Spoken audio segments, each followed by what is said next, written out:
recently I made a video on the RedMagic 11 Pro and see how the camera actually comes out, because clearly that was not a phone focusing on the camera. And today we have another one, and that's the RedMagic 11S Pro, clearly not aiming towards the camera. But let's find out how this one comes out when it comes to testing it out.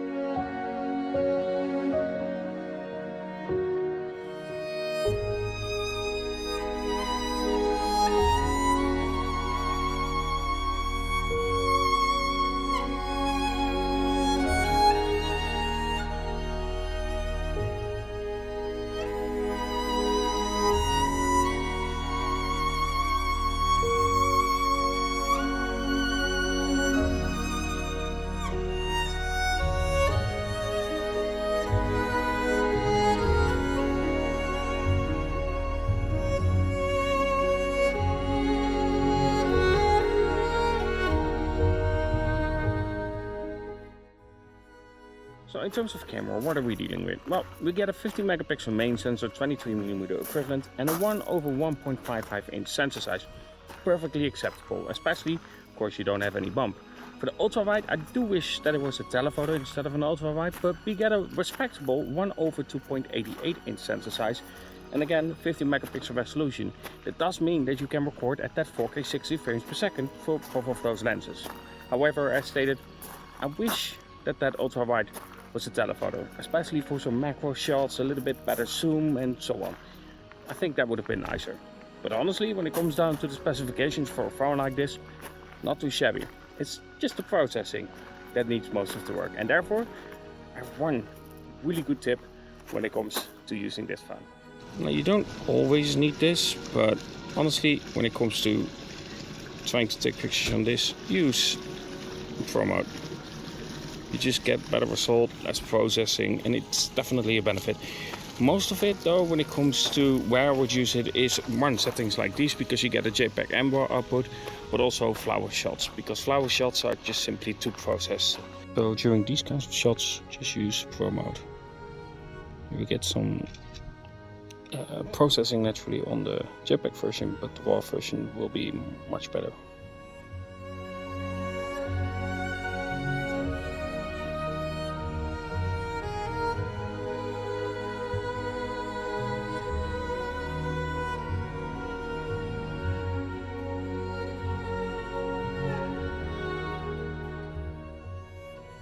Naturally, from a phone like this, you shouldn't expect too much, because the focus definitely isn't the camera. It's going to be more of that gaming performance, and of course keeping the phone cool, because I do notice that during these kinds of settings where it's really warm. I wish I could cool like this phone, because whew. Now, when it comes to the general images, sure, there is a bit more saturation, but realistically it isn't that far off from how it actually looks.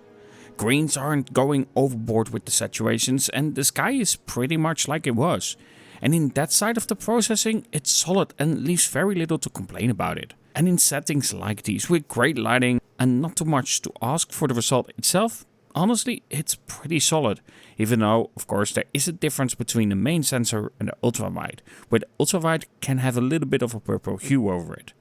But if it's all you do with your photography, when gaming is your main reason to buy a phone like this, honestly, the performance is pretty solid.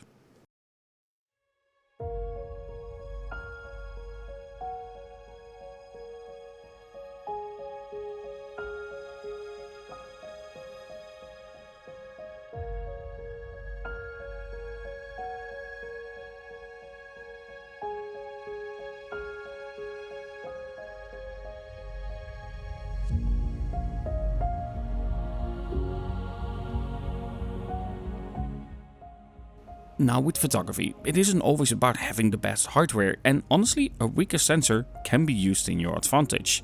Though I will say that I don't think this is about weaker hardware. I think the hardware honestly is fine. It's more the processing, and with some other apps you might actually get better results in terms of photography. But what I always say is to play around with different styles. especially with this one, because you can get some pretty solid black and white, and because of that weaker result, it can really lead to possibilities to edit your shots in a style that I myself really like, even though I know it's not everyone's cup of tea.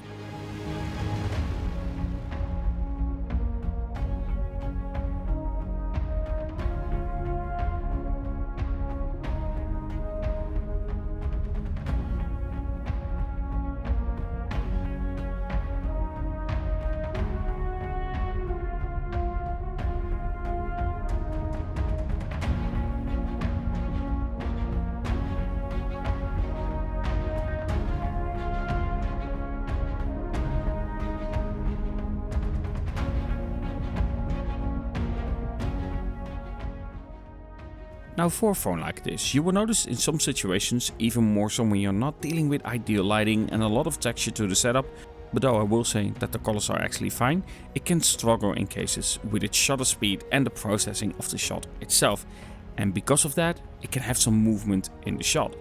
Again though, part of this will probably be down to the app itself just not being optimized for photography, and some other external apps can be better for your photography. This would be great timing though for a sponsor of one of those apps, but I don't have one though. But I really think this can result into better shots. But I review phones as they are, not as how they could be. It's how you would get the phone and then the results you would get normally from it.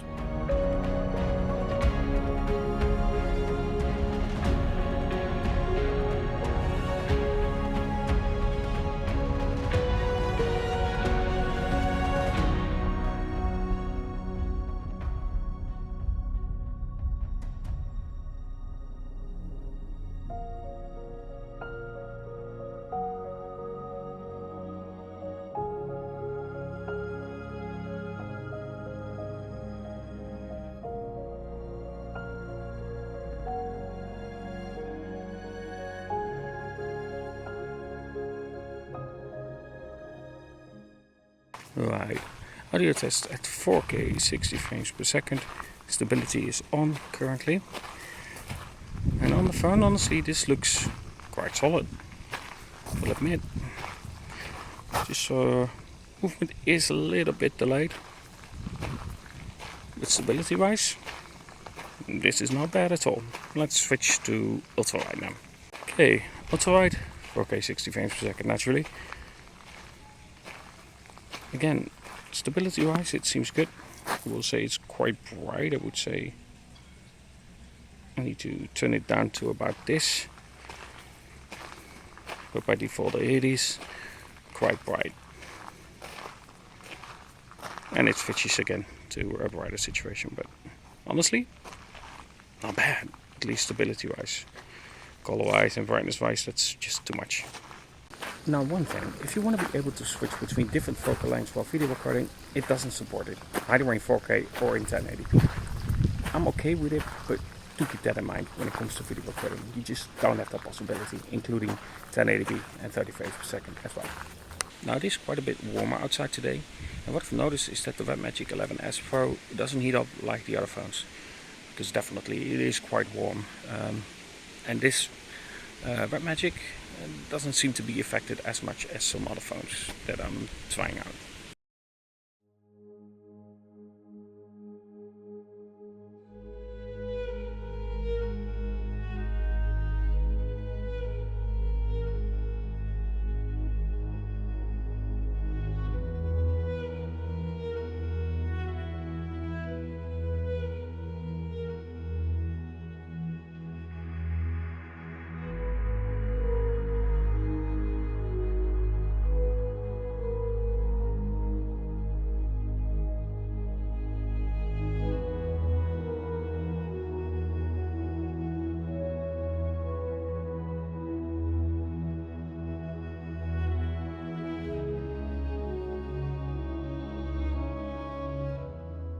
Now normally I don't focus on this, but I quickly want to showcase the performance of this phone as well, because not only do we get liquid cooling, we also have a fan inside that pushes that hot air out.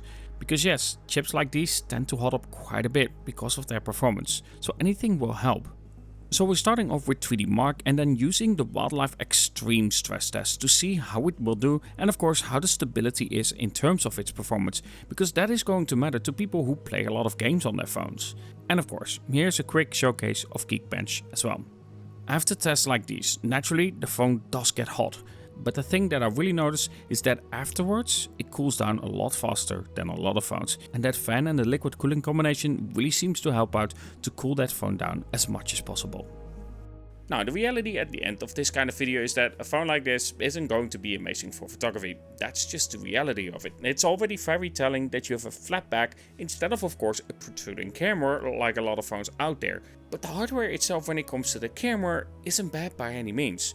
The main sensor is actually respectable with a 1/1.55 inch sensor size, and then the ultra-wide is a 1/2.88 inch sensor size. So in terms of that, it's really respectable, but the results can be a little bit of a hit and miss. And I do think if you are downloading a separate app that still retains some of that natural photography that you want, then you will get better results.